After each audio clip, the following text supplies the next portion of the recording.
I will try to focus on a topic, digital twins for the car industry, a terminology that we have heard few times also this morning already, but mainly in the manufacturing context. My context will be beyond that. Now, 140 years ago, Maybach and Daimler, almost exactly here, took a horse carriage, put a combustion engine in, and ever since then, the automotive industry, especially here in southern Germany, had been very, very successful in optimizing that horse carriage. Either better carriage or more horses. That was basically the trend, and we have worked here in Ludwigsburg, and I'm a member of this conference regularly here also since 2005. We have worked on that a lot also over the last decades. 40 years ago, someone started to create, next to our analog world, a digital world. We started with PCs, 30 years ago with some connectivity, the mobile phones. 15 years ago, someone came with smartphones, cloud storage. And what has happened is we have a complete parallel universe now next to our analog world. And we use that a lot. So, for example, when I say, Alexa, tell me a joke, I get typically from my smart speaker an answer back. But the difficulty is the smooth transition between those worlds. Because Alexa, bring me a beer does not work yet. Yeah? I'm dreaming of it, but there is still some issues. I can get the information into the digital world from the analog one, but I do not get all reactions back. And that is because the actuators, the exact digital modeling of what is happening around me is not yet in place.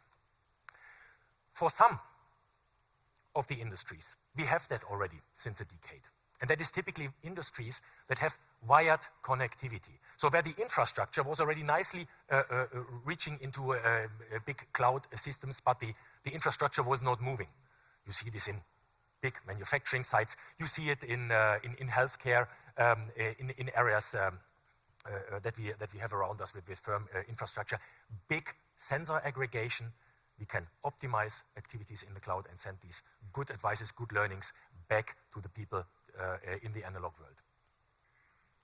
What's happening in the car industry over the last 5, 10 years mainly? Well, first, connectivity is improving. And then, if I'm not looking from the horse carriage point of view, but if I'm looking from the point of view of I have a rolling robot in front of me, and if I'm not talking about the driving task and how do I get Lars in a convenient way from A to B, but looking at what is this thing that is standing there in front of me, I could also describe it as a rolling sensor platform. Okay, if I have a rolling sensor platform in front of me, yeah, then I can take the chance to work with that sensor data and do a lot in the outside world. And okay, one big barrier has to be removed, connectivity. We call it 5G or 6G going forward, broadband connectivity at low latency. That is now coming in so that your non-wired rolling assets can be nicely connected to big storage and big compute. Okay, loads of sensors, but how do I get that data in and out of the car? That is maybe, by the way, one of the most shown slides over the last 15 years that we had here in Ludwigsburg. Surprise, surprise, it's a car architecture picture. Of course, we have to change the car architecture from a flat CAN hierarchy, spaghetti of different control units and different software versions. You've heard it this morning quite a couple of times, into a clearly function separation in that rolling sensor platform. So very clearly for functional safety and security, so for your ability to trust that rolling robot, you have to separate the domains.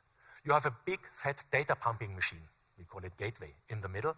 And then you also have connectivity to the outside. Some of us are even going further, want to optimize that network further. We call it zonal architectures, and we are working with a lot of you, our customers and their customers, of course, in providing all the right chips, software, ingredients to making that happen. And what that leads to is two very critical components. That is the service-oriented gateway. So what I said prior, a big fat data pumping machine, have it on your mind like your Wi-Fi router at home, but with highest level of functional safety and highest level of crypto security. And beyond that, whatever you want to link up there as a connectivity machine. So secure connection to the cloud is a key ingredient of what we semiconductor players with our software partners try to establish. So how do I hook into a cloud via secure tunnels that I don't get attacked from the outside world? Because the last thing that you want is such a machine being influenced from the outside in an uncontrolled way. Or in other words, the three big trends of the auto industry: autonomous driving, electric driving, connectivity, and convenience. They are the key trends that are keeping us busy here. Since 15 years at least, convenience already since much longer. What we've hardly talked about is how we represent all of that stuff in the cloud and what I can get back as value add from the digital world. So this cloud picture is basically the new thing that we hardly talk about. Or in other words, if I have an exact representation in real time of my vehicle in the cloud, then I can generate something that the industry guys since 15 years in a boring way call digital twin. And it's nothing more than that. As I said, you have to have a couple of architecture requirements addressed, and we heard it this morning already. So these digital twins can be very mighty, but it will not work on a poor architecture. So what we heard just prior from Bosch, of course, we have to have a very, very robust semiconductor platform. And that has nothing to do with a big SoC or AI accelerator. I mean, forget the AI accelerator. That is 1 in 1,000 chips in a car. Yeah? And the AI part, if you want to call it the brain of the car, is one piece. A car is as little a brain on wheels as you are a brain on shoes. There is a complete body in between. There is lots of electronics, and this is, of course, the electronics that ideally gets harmonized. So Volkmar grilled me 6-7 years ago in one of our discussions in Wolfsburg, and he said, hey Lars, we as Volkswagen, we want to launch in the next decade, we want to launch 100, maybe 110, I don't get the number right anymore, car lines. How do we scale that thing, and how do we come to a harmonized platform? Well, simple answer was, yeah, I'm stealing from you in Wolfsburg. We take these modular building blocks, yeah, MQB, MEB, MLB, and so on. We make an MSB, modular semiconductor building blocks. So we are trying to take the microcontrollers and give them all the same memory interface, all the same connectivity. Why do I need for a domain controller in ADAS to have different Ethernet connectivity or CAN connectivity than for my gateway? Nonsense. I need the different AI accelerators, but ideally I have a very harmonized hardware platform. And then something comes what Uwe and Elmar were just cranking out with their assessment with Capgemini. I mean, on top, ideally, you have a very harmonized software platform. And if you have 60 different software platforms there, then I mean, how much more Babylonic can it get? Yeah, very, very difficult, because this is, in the widest sense, non-differentiating. Here in that task, I just want to get data out of the car in an aligned way into the cloud. And of course, yeah, connectivity as a given I need to have as well. So long story very short, I aggregate the data, funnel it through the gateway, make it robust, and then the fun starts. The data gets pumped into the cloud. I ingest the data, clean it up, verify it, and so on. I enrich, I analyze the data, and okay, I store it as well. And then I learn, and I added here an additional word.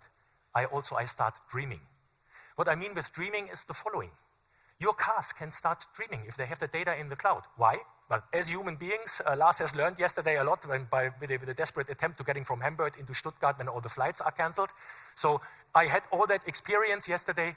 I go to bed, I sleep, and my know-how hardens in my brain. Amen. Next time, better take the train. Yeah? So learning, off-board learning while Lars is asleep. The same thing can happen here with my cars. So all of your cars are driving around here in the Stuttgart region. You all get sensor data into the cloud, and Lars's car, when it wakes up, gets a software download saying, you know what? It's winter, it's snowy, and your cameras have really issues in identifying the traffic signs in front of you. So just learn. So this swarm learning will be enabled by these digital twins, and forgive me for the entertainment use cases here, but it's of course for the entire functional safety use cases in that machine the same.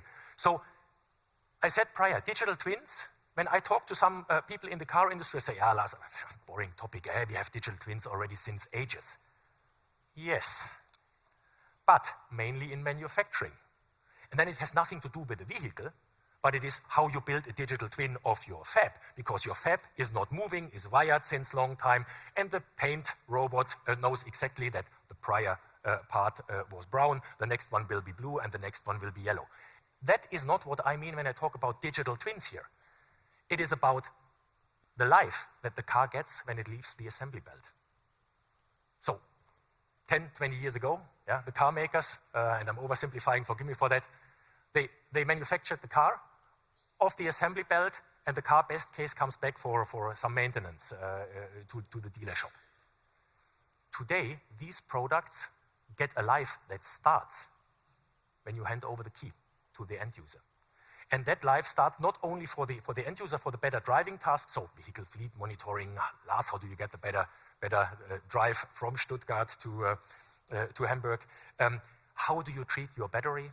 In a way, I mean, very prominent topic, of course, that I don't need to charge every 50 kilometers. Maybe also some advice to me how I should drive. And then even some super old-fashioned use cases that we have, again, discussed here ages ago.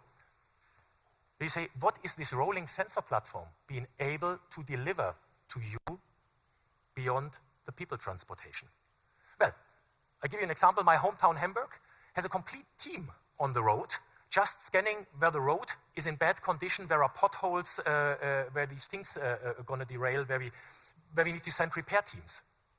Wouldn't it be super cool for a big volume car brand to say, you know what, Municipality of Hamburg, get rid of that team for a few $100K. I give you a subscription model. You're getting in real time always an update again where the road needs repair, and you can send your repair squad. So all of these type of things, of course, are able when they nicely come out of the cloud. So tangible hardware, software. What have we done?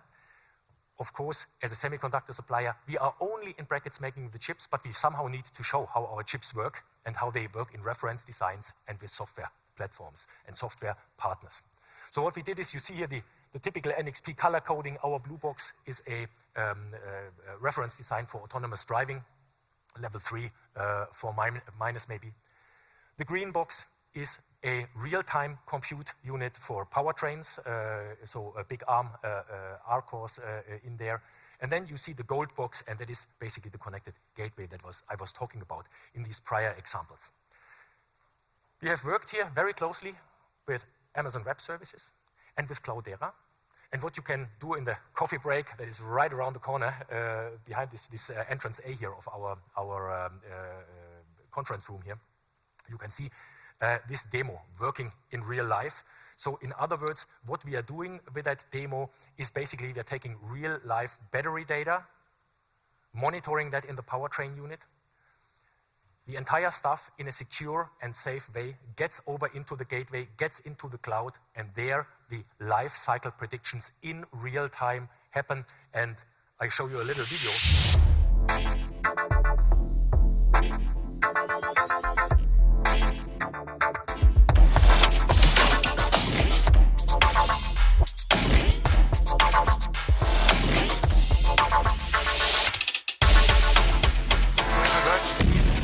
Time adjustments in the cloud on just to show how we in an optimal way adjust the battery life cycle management and how we basically increase the value of, or the maintenance value, the remaining value of a battery. You can see this outside, but just to drive the short pitch to a landing place, the magic for the car OEMs in the next decade, in my opinion, will not be the software-defined car in itself. It will be how we are dealing with these rolling platforms, how we customize them. Of course, this is done by software. And how we use the swarm of that rolling platforms outside to optimize, on the one side, the driver experience, and on the other side, the different data values that we can generate. Now, the magic is how we are working with these digital twins. So how from an analog world I get into the digital world, and then even more so, how I get in a safe and secure way from the digital twin back into the analog world. That is the big art, and that is at the moment at an inflection point because connectivity allows us to do all of this.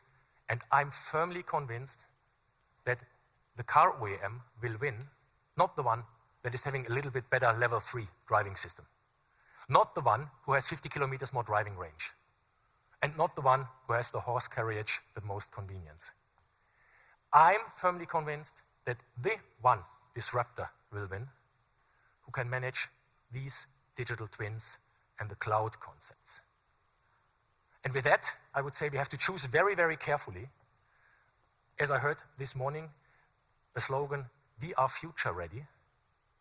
My first thought was, are we looking from the horse carriage or are we looking from the robot side? So in other words, to steal a couple of finishing words from Porsche this morning, I would not say dreamers on, I would end with twins on, and then we are future ready. Thank you.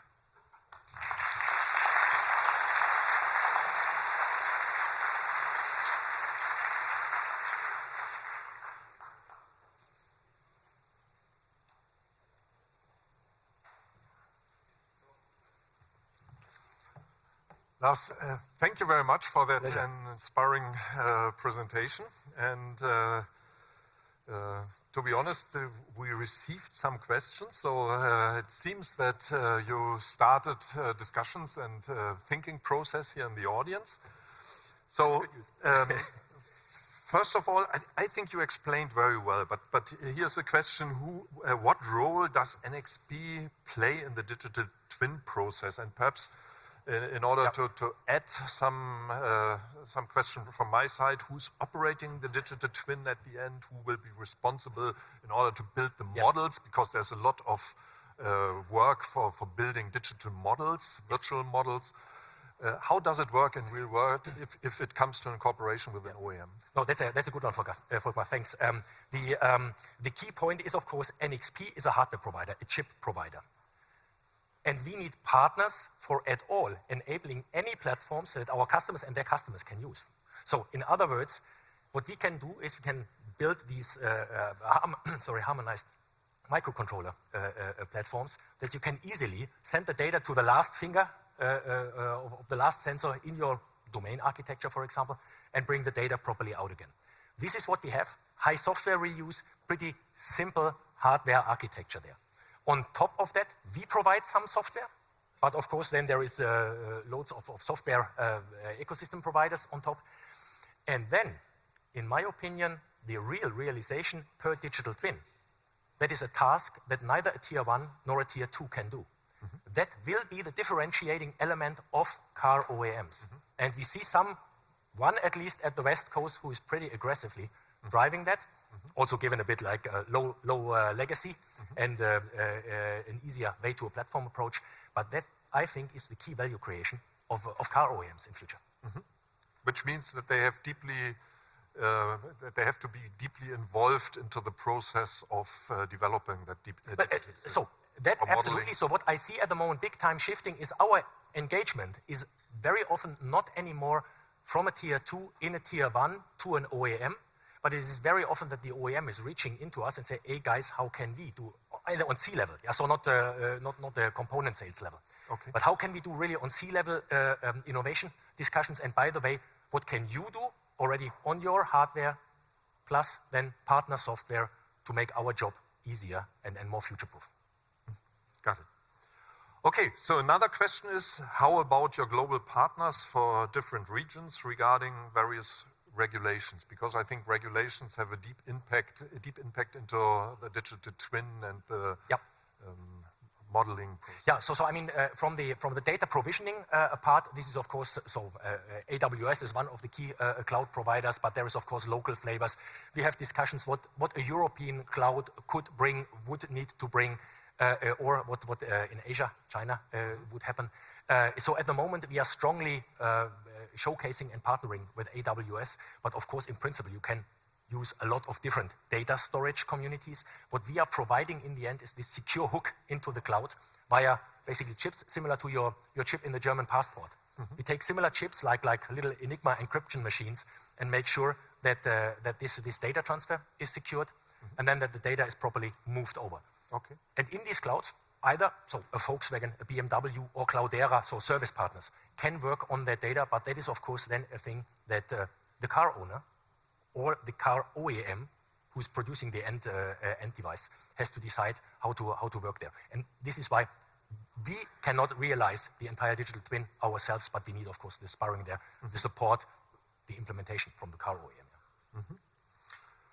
Okay, and the third, and I think last question of your presentation and that session is about Apple. Apple is doing very well in software and hardware co-design that really provides uniqueness with respect to a great user experience. You take on this as a question, how to apply to our industry, since everyone is aiming to separate hardware from software in our car industry. Thanks. We just learned that's a super question, because what we typically see is end-user software from Apple. What we here have to discuss is what is exactly the software that which party provides. So of course a silicon provider provides the software levels that are point one, very close to the hardware, up to maybe a middleware stack. Of course there is application layers on top that typically come from other parties. In that model, there is also an additional thing that is very valuable for us, that is algorithms. And these algorithms typically come from our guys. So battery management algorithms, sound management algorithms, these type of things. But they are very, very close to physics or to the hardware. And on top of that, unfortunately, I wish we would only have one platform to provide, and the app integration would be much, much easier with a clear set of APIs. Unfortunately, that is not at the moment the case in the automotive industry, and this is why I see problems coming towards us, or we align and harmonize further on the software middleware landscapes that we are running on. And it's still a request from your side in order to harmonize, in order to make things possible and easy. We need as much as car OEMs need it, because I mean that's at the moment just calorie burn and qualification effort, all of these type of things. So we can spend our R&D dollars only once, and we have the same issue with talents. So we don't have enough hands and brains who can realize all the stuff that we want to do. So from that angle, a very, very simple, clear-cut story. The more we can decomplexify this software that is sitting on our hardware, the easier it gets for all of us. And by the way, the cheaper it gets also, because we qualify only once. And Lars, I think this is a great statement in order to come to an end of your presentation, of your great presentation. And again, please give big hands Thank you. to Lars.